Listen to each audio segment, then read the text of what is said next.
Hello बच्चों, अब हम पढ़ेंगे चतुर्दश पाठा षठे शाठ्यम समाचरेत् टिट फॉर टैट। कस्मिंश्चित् वने एकः अतीव धूर्तः शृंगालः निवसति स्म।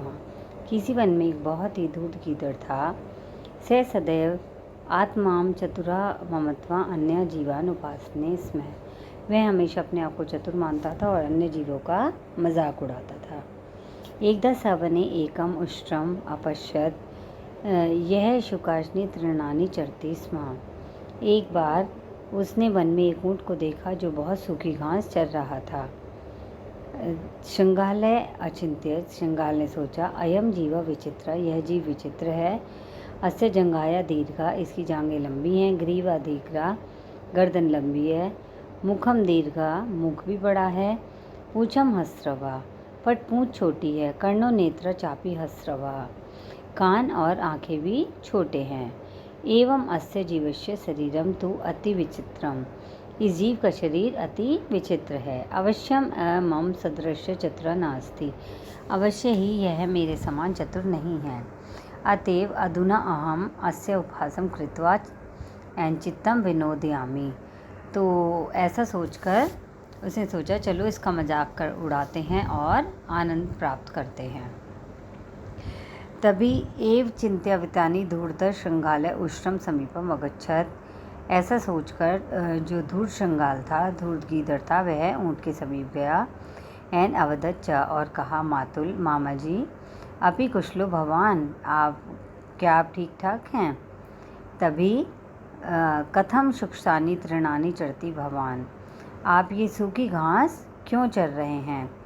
सरल स्वभावः उष्ट्रा नासिकानि दीर्घ श्वासम त्यक्त्वा अवदत्। तभी सरल स्वभाव के ऊँट ने नाक से लंबी सांस छोड़ते हुए कहा, भगिने, भांजे, कुशलम कुता, कुशल कहाँ? मम भर्ता महम स्वादिष्टम भोजनम न यच्छति, मेरा मालिक मुझे भरपेट भोजन नहीं देता है, अतः मेरा पेट खाली रहता है। श्रृंगालय अवदत्, गीदड़ ने कहा, मातुलः भवतः कष्टम मम कष्टम, आपका कष्ट मेरा कष्ट एक है। भवतः दुखम मम दुखम, और आपका दुख मेरा दुख है। आगच्छन्तु, चलिए, अहम भवन्तम एकादशी क्षेत्रे नयामि, यत्र रक्तांगनम दशांडलानि कर्कट्याः त्रिपुणानि हस्तिपर्णा भिंड्या तुम्भ्यः च सन्ति।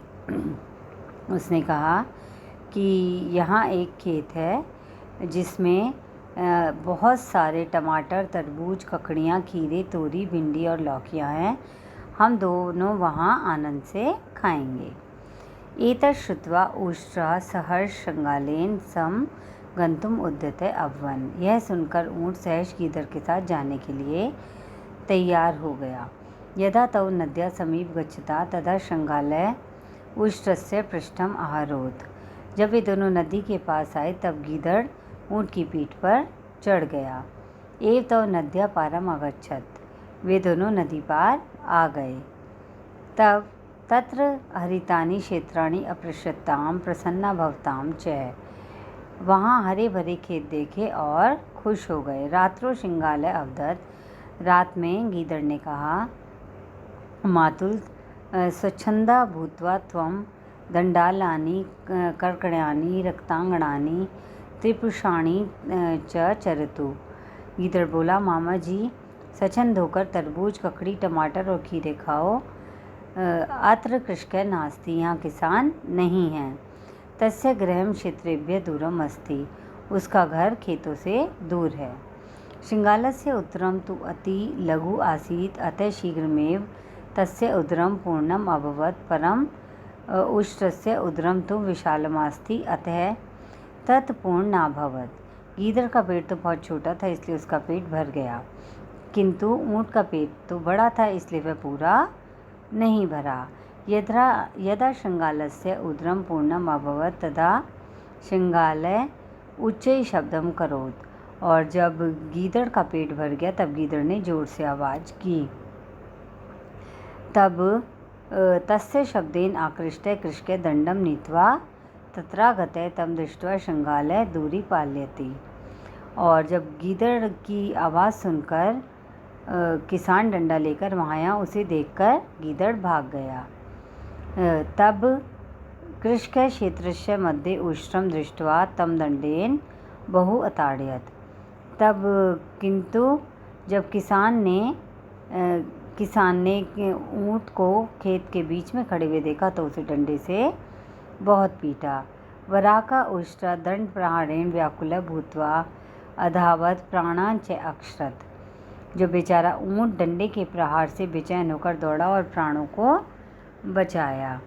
एवं उष्ट्रे शंगालस्य धूर्ततया क्रोधम उपतनम अभवत्। ऐसा इस प्रकार ऊँट को गीदड़ की धूर्तता के कारण क्रोध उत्पन्न हो गया। तदनन्तरं यदा वराका उष्ट्रा नद्या तटे भ्रमति स्म तदा शंगालः तस्य समीपम आगच्छत्। जब जो उसके बाद बेचारा ऊँट नदी के किनारे आया तब गीदड़ उसके पास आया और मजाक किया। मातुलः दंडालनाम रक्तं नाम भक्षणं सरलम नास्ति। मामा जी, तरबूज और टमाटर को खाना सरल नहीं है। किम दंडानाम अपि स्वादा मधुरा आसीत कटुवा उष्ट्रे अवदत्। तब उसने कहा कि क्या डंडे का स्वाद भी मधुर था या कड़वा था। उष्ट्रलः शंगालस्य निवेदनम न अक्षनो जले च उपविशतम्। उष्ट्रे अवदत् भागिने अधुना अस्य प्रश्नस्य का लाभ। इस प्रश्न को करने का क्या लाभ। आगच्छ नदी प्रति चालवा। चलो हम नदी की ओर चलते हैं। पुनः शंगालः उष्ट्रस्य पृष्ठम आरोहत। और दोबारा गीदड़ ऊँट की पीठ पर सवार हो गया। उष्ट्रे शंगालम नीत्वा नदी प्रति आगच्छत। जो ऊँट था वो गीदड़ को लेकर नदी की ओर गया। नदी के बीच जाकर ऊँट ने कहा, भागिने अधुना अहम जले स्नानयामि। भांजे, हमें अब मैं तुम्हें जल में नहलाऊंगा। त्वमरेश्वरम स्मरा। तुम भगवान को याद कर लो। शंगालः एतत् श्रुत्वा भयातुरा भूत्वा अवदत्। गीदड़ यह सुनकर भय से बेचैन होकर बोला, मातुला अत्र गंभीरम जलम अस्ति। यह पानी बहुत गहरा है। अतः अत्र स्नानम मा करोतु। इसलिए यहाँ स्नान मत करो, अन्यथा ममात्रय मृत्यु भविष्यति। नहीं तो मेरी यही मृत्यु हो जाएगी। उष्ट्र शंगालस्य निवेदनम न अशृणोत जले च उपशिवत। जो ऊँट ने गीदड़ की प्रार्थना नहीं सुनी और पानी में बैठ गया। धूर्त शंगाल जलमग्ने प्रावित मृत्युम च प्राप्नोत। और जो धूर्त गीदड़ पानी के बीच बह गया और मृत्यु को प्राप्त हो गया। सत्यमेतत् शठे शाठ्यम समाचरेत। सच ही है, दुष्ट के साथ दुष्टता का व्यवहार करना चाहिए।